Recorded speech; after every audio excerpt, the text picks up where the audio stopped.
नमस्कार आदरणीय मित्रहरू, म तपाईको ज्योतिष मित्र रुद्रनाथ अधिकारी उपस्थित भएको छु निकै महत्त्वपूर्ण भिडियोलाई लिएर, महत्त्वपूर्ण विषयलाई लिएर आजको यस एपिसोडमा तपाईहरुलाई जानकारी गराउन गइराखेको छु। आसन्न आगामी निर्वाचन जुन छ, प्रतिनिधि सभाको निर्वाचन हुन गइराखेको छ, घोषणा गरेको छ सरकारले र धुमधामसँग यो चलि पनि राखेको छ। अहिले प्रचार प्रसार विभिन्न किसिमका नौटंकीहरू हामीले देखेका छौँ। करिब करिब देख्दाखेरि देश निर्वाचनमय बनेको देखिन्छ। मैले यस सम्बन्धमा निकै पहिला नै जब घोषणा भयो त्यति बेला नै चुनाव सम्भव छैन, भयो भने पनि यो राज्यको लागि नोक्सानदायी नै हुन्छ भनेर के को आधारमा भनेको छु मैले मित्रहरू। अनि तपाईहरुले अब यहाँ सबै कुरो आफ्नो बडपन गरेको जस्तो हुन्छ। जहाँ नेपाली कांग्रेस फुट्छ भनेको थिएँ, फुटेर छोड्यो।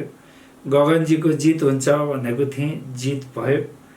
अनि शेरवारजीको राजनीति समाप्त भनेको थिएँ, जसले 7 पटक 5 पटक 10 पटक भन्ने पनि अब शेरवारजीको अन्तिम राजनीति हो भनेर मैले उतिखेरै 79 सालमा नै मैले भनिसकेको थिएँ। ती सबै पुरा हुँदै आएको छ। र अब मैले रविजीको बारेमा नै धेरै कुरो भनेको थिएँ र बालेन शाह भावी प्रधानमन्त्रीको लागि एकपटक देशमा रुलिङ गर्छ बालेन शाहले। चाहे जसरी भए पनि ग्रहल दिएपछि कसैले हरण गर्न सक्दैन भनेर भनेको थिएँ। अहिले संयोग पनि चाहे उहाँ जहाँ गए पनि वैचारिक रूपमा जहाँ जे गरे पनि एउटा माहौल बनेको देखिन्छ मित्रहरू। तर यसको नाफा घाटा देशले के पाउला भन्दा पनि व्यक्तिले पद पाउला नपाउला त्यो कुरोसँग धेरै गरिएको छ अहिले। तर एउटा कुरो मित्रहरू, म आज तपाईहरु समक्ष भन्न चाहन्छु, जबसम्म सैद्धान्तिक र वैचारिक रूपमा स्वतन्त्रता हुँदैन, वैचारिक रूपमा र सैद्धान्तिक रूपमा स्वतन्त्र हुनुपर्छ। चाहे त्यो राजनीति होस्, चाहे त्यो व्यक्ति होस्, चाहे त्यो परिवार होस्, चाहे कुनै पनि चिज होस्, यो सैद्धान्तिक र वैचारिक रूपमा ऊ स्वतन्त्र हुनुपर्छ। तर नेपालको राजनीति कुनै पनि दल वा व्यक्ति मैले स्वतन्त्र देखेको छैन र उहाँहरूको वैचारिक लेभलमा पनि शुद्धता देखेको छैन मित्रहरू। अर्को चिज बौद्धिक पवित्रता आवश्यक छ। यहाँ बुद्धि भ्रष्ट भएर, कलुषित भएर, बुद्धि कहीँ कसैले यहाँ मान्छे उभिएको छ, चलाएको छ अरू कहीँबाट, रिमोट कहीँबाट सञ्चालित छ भनेदेखि उसको बुद्धि र विवेकले कति काम गर्ला उसको जिन्दगीको लागि, देशको लागि, राष्ट्रको लागि, नागरिकको लागि, धर्मको लागि, सनातनको लागि। यो सम्भव हुँदैन र बुद्धि पनि कसैको अधीनमा चलेको छ र विचार र सिद्धान्त त झन् आफ्नो छँदै छैन। त्यसैले गर्दा देश आज भुमरीमा रुमल्ली राख्नको मूल कारण पनि यो हो। हामी सबैको विवेकमा अझै त्यो पूर्ण रूपको चेतना जागिसकेको मैले चाहिँ महसुस गर्न सकेको छैन। किनभने हामी हावाहुरी, भ्रम र आँधीबेहरीको बिचमा रुमल्ली राखेका छौँ, जसमा देश यो अवस्थामा पुर्याउनको लागि राजनीतिमा यत्रो ठुलो विचलन आउनको पछाडिपट्टि, राजनीति यति दूषित र दुर्गन्धित हुनको पछाडिपट्टि हाम्रो पनि, नागरिकको पनि केही न केही हात छ र हामीले पनि पालन पोषण गर्न, यिनको जन्म दिन, पालन पोषण मोलचल गर्नलाई हामी नागरिकले पनि कहीँ गरेका हौँ र भ्रष्टलाई ठाउँमा पुर्याएका हौँ, जसको परिणामहरू आज परिणाम र परिणतिहरू हामी सबैले भोगिराखेका छौँ। अब मित्रहरू, म आज एउटा महत्त्वपूर्ण च्याप्टर तपाईहरुलाई जानकारी गराउन गइराखेको छु। जब भदौको 23 गते, भदौ 22 गते चन्द्रग्रहण थियो। मैले 23 गते सरकार भङ्ग हुन्छ, देशमा रक्तपात हुन्छ भनेर मैले 14 दिन पहिले नै यहाँहरूलाई जानकारी गराइसकेको थिएँ। अनि पछि पनि यसको सम्बन्धमा चन्द्रग्रहणको प्रभाव के हुनेछ भनेर मैले अर्को पनि भिडियो भदौ 14 गते अपलोड गरेको थिएँ। अहिले पनि मेरो युट्युब च्यानलमा छ। जानकारी गराउनु, तपाईहरु सबैलाई चाहिँ अवेयर गराउनु मेरो धर्म हो, मेरो कर्तव्य, मेरो ब्रह्मले जे देखेको छ, परमात्माको जे आदेश भएको छ, मेरो इष्टको कृपा, मेरो गुरुको कृपा, मातापिताको कृपा र मेरो साधनाको लेभलले जे भन्दछ, मेरो विवेकले जे भन्छ तपाईँहरूसम्म त्यसलाई पुर्याउने मेरो धर्म हो। पुर्याइ आएको छु। यहाँ जसले जे भने पनि, जे गरे पनि मैले तपाईँहरूबाट कुनै किसिमको तपाईँहरूको स्नेह प्राप्त गरेको छु, त्यो मेरो लागि ठुलो कुरो हो।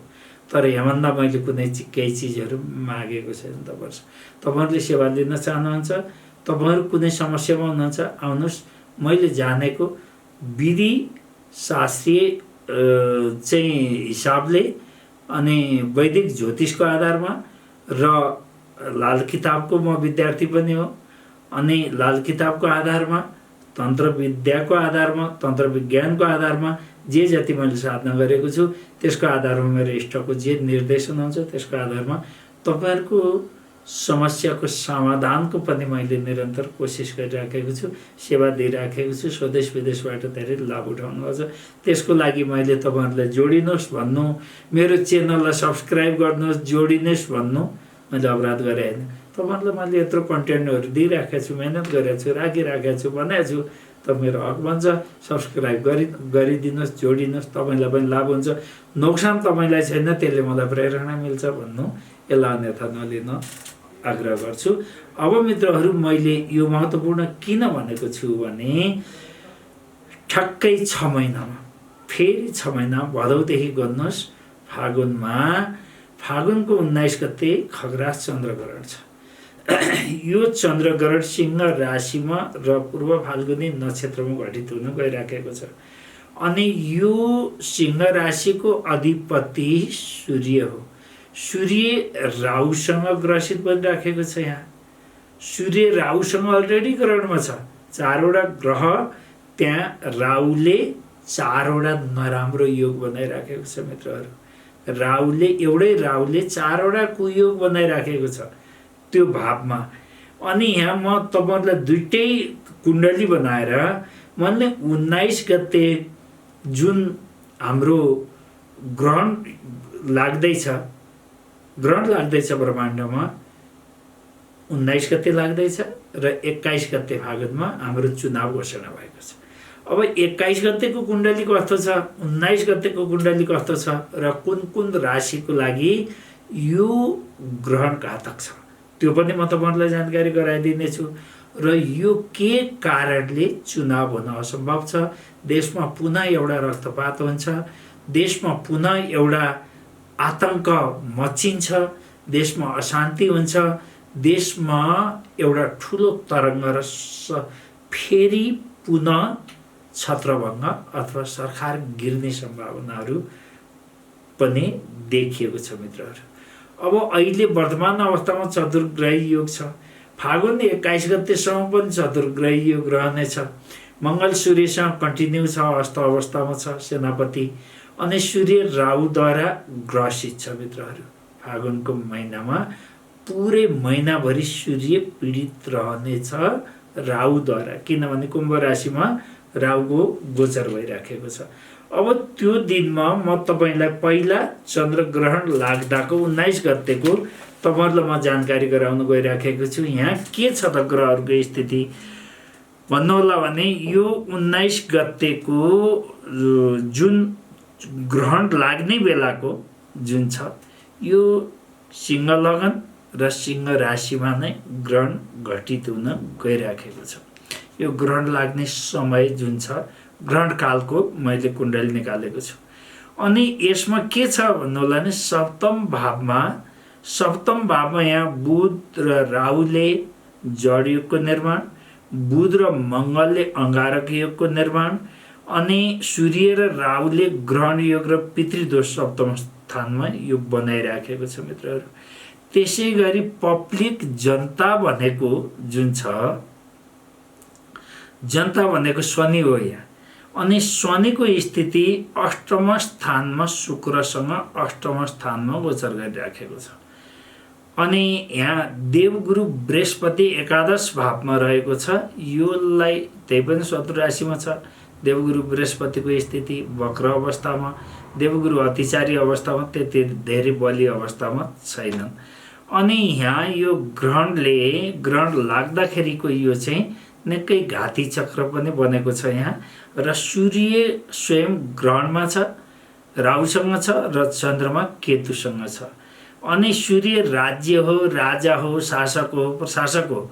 अनि त्यसपछि गएर यहाँ मङ्गल सेनापति हो, बुध कमोडिटी मार्केट, कमर्सियल सेक्टर अथवा वित्तीय क्षेत्र।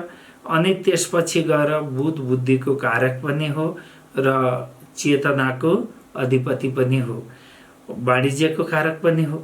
अब यहाँ सबै ग्रहहरू, 3टा ग्रहहरू, बुध पनि पीडित छ राहुद्वारा, मङ्गल पनि पीडित छ, ग्रह विस्फोटक योग बनाइराखेको छ, र सूर्यमा पनि ग्रहण लागिराखेको छ मित्रहरू। यसलाई शुभ मान्न सकिँदैन यो ग्रहण योगलाई। अब यसले कहाँ के गर्छ भन्ने सम्बन्धमा म तपाईलाई फेरि कुन राशिलाई कतिको छ भन्दाखेरि, यो ग्रहण लाग्ने बेलामा 7औं भावदेखि 10औं भाव, 7देखि 10देखि 10को अवस्थामा बन्दछ। यो करियर र राज्यको भाव पनि हो, र यहाँको अधिपति स्वयं 10औं भावको त्यति बेलाको अवस्थामा 10औं भावको अधिपति शुक्र हो। यो 8औं स्थानमा डेथ हाउसमा गएर उच्च बनेर बसिराखेको छ यहाँ शनिसँगै युति बनाएर। यो पनि त्यति धेरै शुभ सङ्केत यसले पनि दिएको छैन। र अब यहाँ तपाईको चाहिँ मङ्गलको स्थिति के बनेको छ भन्नु होला भने मित्रहरू, मङ्गलले 10औं स्थानमा चतुर्थ दृष्टि हेरिराखेको छ यहाँ पनि चतुर्थ राशिमा। यस्तो किसिमको पीडित अवस्थामा मङ्गलको स्थिति पनि यस्तो बनेको छ। अब 21 गतेको मैले एउटा चार्ट बनाएको छु। 21 गते मोस्टली चुनावको सुरुवात अथवा मतदानको सुरुवात बिहान 8 बजे हुनेछ। 8 बजेको समयबाट प्रारम्भ हुनेछ भने 8 बजेदेखि 8:30 बजेको चुनाव मतदान सुरु हुने बेलाको मैले यहाँ चार्ट बनाएको छु। यो चाहिँ कति बेला हुनेछ भने मीन राशिमा हुनेछ। कुम्भ राशिमा राहुसँग सँगै सूर्यको उदय हुनेछ। राहुसँग युति बनाएर सूर्यको किरणमा राहुको युति बन्दाखेरि यहाँबाट विषाक्त किरणहरू पृथ्वीमा, धरतीमा, सूर्य राजामा नकारात्मक प्रभाव अथवा शासकमा पर्नेछ उदयकाल। र त्यसपछि यहाँ मीन लग्नमा दोस्रो लग्न हुन्छ। त्यतिखेरको सूर्योदयको हिसाबले मीन लग्नमा चुनाव अथवा मतदान सुरु हुनेछ भनेदेखि यहाँ विपरीत दिशामा लग्नमा शनि र शुक्र लग्नमा रहेका छन्। विपरीत दिशामा यहाँ दिग्बल हुँदैन। तात्कालिक अवस्थामा हेर्यो भनेदेखि पनि यहाँ शनि र तात्कालिक मित्रता शनि सूर्यको बने तापनि, राहुसँगको बने तापनि यो आपसमा नै यो विभिन्न किसिमका कुयोगको साथमा बनेको सम्बन्ध राम्रो हुँदैन। 10 जना मानसिक बिमारीको बिचमा यदि तपाईँ एकजना स्वच्छ विचार भएको मान्छे प्रवेश गर्नुभयो भने निश्चित रूपमा त्यहाँ तपाईलाई पनि त्यसले असर गर्छ। अनि यहाँनिर यो जुन चुनावको समय छ यहाँ 12औं भावमा हेर्नुहोस् है, द्वादश भावमा, व्ययको भावमा, क्षयको भावमा, विनाशको भावमा यहाँ गएर चाहिँ तपाईँको राहु, मङ्गल, बुध, सूर्य 12औं भावमा हुनेछन्। चुनावको सुरुवात हुँदा सूर्य 12औंमा, त्यही पनि ग्रहण योगको बिचमा सूर्य, अनि मङ्गल त्यही अङ्गारक योग, बुध त्यही जड योग र अष्टमङ्गल। यो विविध कारणले गर्दाखेरि र यहाँ बृहस्पति चतुर्थ भावमा छ, यसले पनि सन्तापको स्थितिहरू दिन्छ मित्रहरू। अनि यहाँ चन्द्रग्रहण 6औं भावमा, ऋण रिपु रोगको भावमा ग्रहण लागिरहेछ 6औं भावमा। यो पनि विद्रोहको स्थिति, क्रान्तिको स्थिति। यहाँ मन अशान्तको, चन्द्रमा मनको कारक हो, सूर्य आत्माको कारक हो, दुवैमा ग्रहण छ। अनि त्यसपछि गएर दुवैको भाव 6-12 को सम्बन्ध बनेको छ यहाँ। त्यसले गर्दाखेरि यो चुनावी समय जुन छ यसलाई ठ्याक्कै तपाईको चाहिँ 19 गते बेलुका चन्द्रग्रहण समाप्त हुनेछ। यसको अघिल्लो दिन सुतक लाग्नेछ र तेस्रो दिनबाट 21 गतेबाट यो परिणाम आतंक मच्चिनेछ। देशमा विभिन्न किसिमको अशान्ति हुनेछ।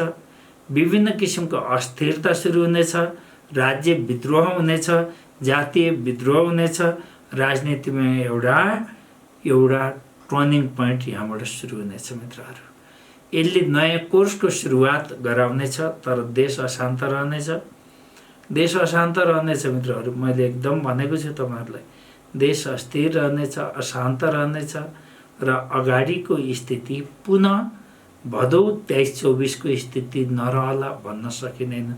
यो समयमा चाहिँ राज्यका प्रमुखहरूलाई सिंह राशिमा रहेको हुनाले, सिंह राशिमा ग्रहण हुने भएको हुनाले राज्यका प्रमुखहरू अथवा प्रमुख राजनीतिक दलका चाहिँ उहरूमा अझै ठुलो क्षतिको सङ्केत गरेको छ ग्रहहरूले र मैले पनि त्यो देखेको छु।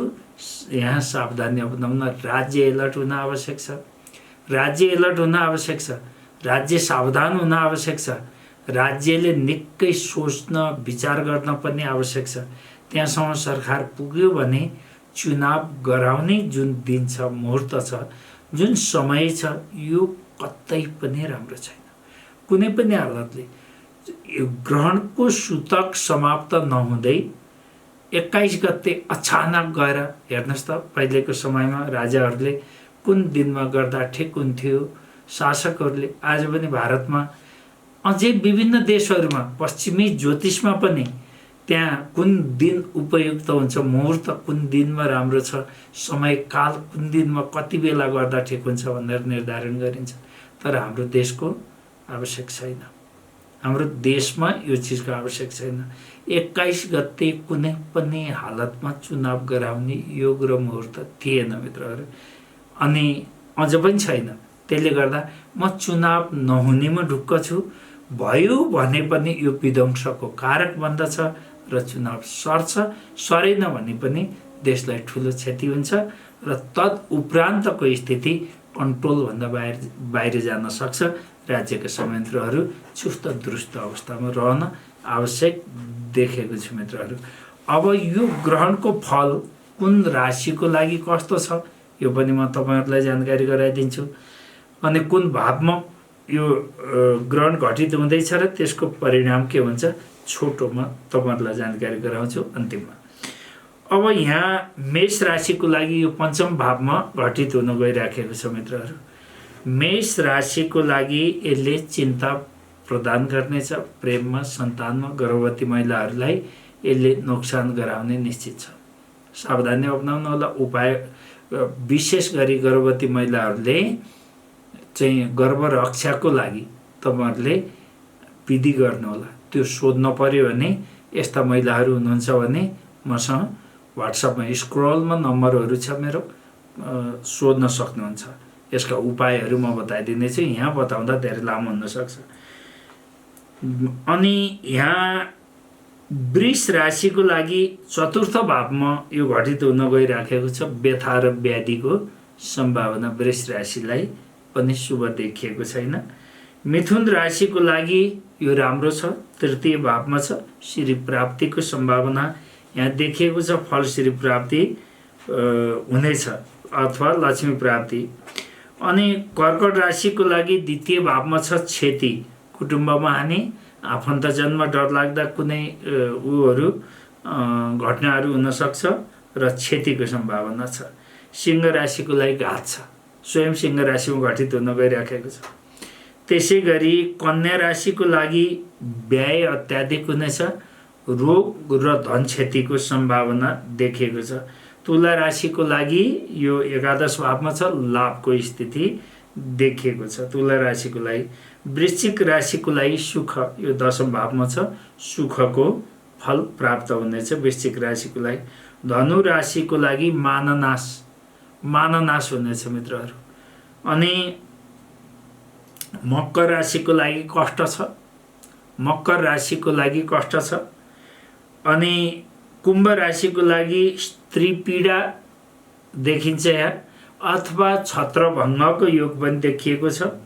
हाम्रो सुशीलाजीको कुम्भ राशि र केपी ओलीजीको मकर राशि छ, जहाँ कष्ट र छत्रभङ्ग, पद प्रतिष्ठा हानि यो देखिएको छ। मीन राशिको लागि सौख्यम मीन राशिको लागि भने षष्ठम भावमा यो रहेको हुनाले सौख्यम सुख प्राप्ति भनेको छ। यो ग्रहणको फल थियो। मैले तपाईहरुलाई अग्रिम जानकारी गराउँदा राम्रो होला। तपाईहरुको सबैको मनमा यो चुनाव होला या नहोला यो पनि थियो। मित्रहरू, मैले तपाईको मंगल उच्चको मंगलको चाहिँ फल कन्या राशिसम्मको दिएँ अनि तुला राशिदेखि मीन राशिसम्मको बाँकी थियो। तर तपाईहरुले कति पनि त्यसप्रति चासो नदिएको हुनाले मैले दिन भन्दा यो भिडियो राख्न भन्दा नराख्नै बेटर होला। जब तपाईहरुको इच्छा नभएको विषय छ भने म किन राखु। तर राशिफल भन्दा मासिक राशिफल भन्दा यो गोचर परिवर्तनले धेरै मिनिङ राख्थ्यो। तपाईहरुले इच्छा देखाउनु भएन। अहिले पनि तपाईको 54% मेरो दर्शकहरू यस्तो हुनुहुन्छ। 54% दर्शकहरू अहिले पनि भिडियो हेर्नुहुन्छ तर सब्स्क्राइब गर्नलाई लोभ गरिराख्नु भएको छ। यो आफूले आफैलाई सोध्नुहोस्, मैले मागे त के थियो र? मन पराइदिनुहोस् अथवा मन पर्छ भने सब्स्क्राइब गर्नुहोस्, जोडिनुहोस्, लाइक गर्नुहोस् भन्ने हो। यो तपाईहरुमाथि निर्भर रहनेछ। हस् त, यो महत्त्वपूर्ण जानकारीका साथ आजको एपिसोडबाट म आज्ञा चाहन्छु। यदि तपाईको जीवनमा पनि यस्तै किसिमका कष्ट छ, कौतूहलता छ, असमञ्जस्यता छ, निकास छैन, विविध प्रकारका कष्ट कठिनाइबाट गुजिराख्नु भएको छ भने सम्झिन सक्नुहुन्छ। हाम्रो स्क्रोलका नम्बरहरूमा जोडिएर स्वदेश विदेश जहाँबाट पनि तपाईहरु हाम्रो सेवा लिन सक्नुहुनेछ। र मेरो फेसबुक पेजमा गएर पनि ज्योतिष दर्पण फेसबुक पेज छ, त्यसमा गएर पनि तपाईहरु जोडिन सक्नुहुनेछ। हस् त, नमस्ते, जय होस् नारायण।